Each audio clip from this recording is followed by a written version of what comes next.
the 70s, Japanese car brands established themselves as the makers of reliable and efficient cars. But by the 80s, that engineering prowess went in search of excitement.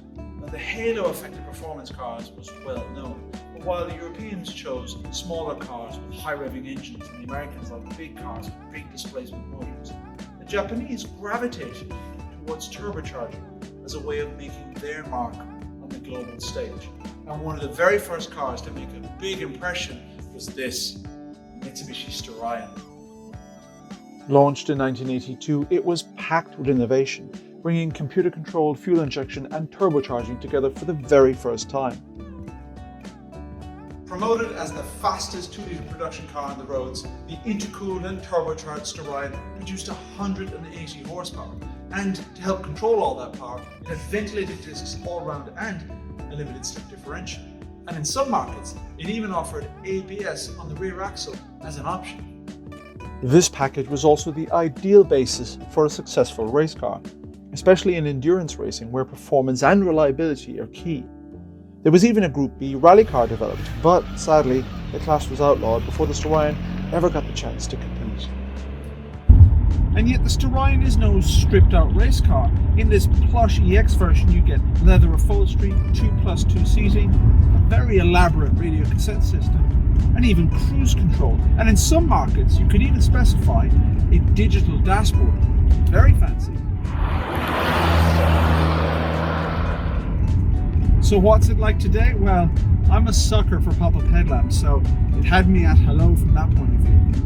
I also really love the wedgy, wide-bodied styling. It just screams 80s performance car. And even though those deep dish alloys are only 16 inches in diameter, they look absolutely epic under the Starion. On the road, the Starion is very easy to drive. It's comfortable, responsive, and surprisingly quick. This particular car has had a recent overhaul, so the turbo is pulling really strongly and it's sneaking beautifully with the gears.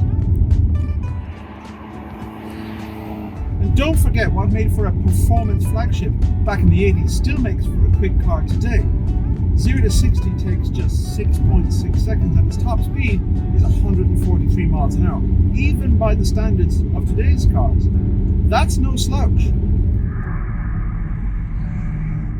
As we head to the 90s, competition between Japanese car makers is really heating up, and nowhere is that competition hotter than in their performance flagships.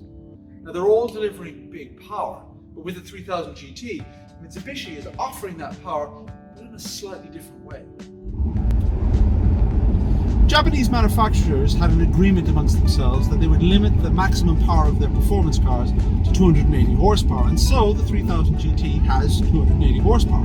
But thanks to its big 3-litre V6 engine, its variable valve tech, and its twin turbos, it produces 400 Newton meters of torque. And what that means on the road is that it doesn't really matter which gear you're in. As soon as you put your foot down, it shifts.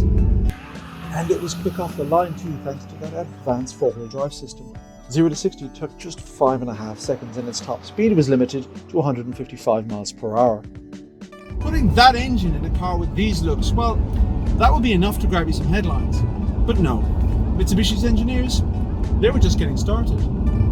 They added active aerodynamics with an automatic rear spoiler and a front air dam, as well as 4-wheel steering for better high-speed stability. And it was even equipped with the electronically controlled suspension with selectable driving modes, features that would still get your attention today. And just for fun, you can pop off the sunroof, store it in the boot, and just listen to that magnificent V6 rumble from that sport exhaust.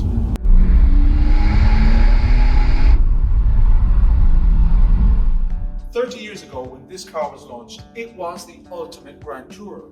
It had the looks, it had the performance, and the comfort, luxury, and the reliability to cross continents with ease. It never sold in huge numbers in Europe, but in the US, where it was also marketed as the Dodge Stealth, over 150,000 examples were sold between 1991 and 1999. Make no mistake about it, these two cars represent a very significant chapter in Mitsubishi's illustrious performance car history.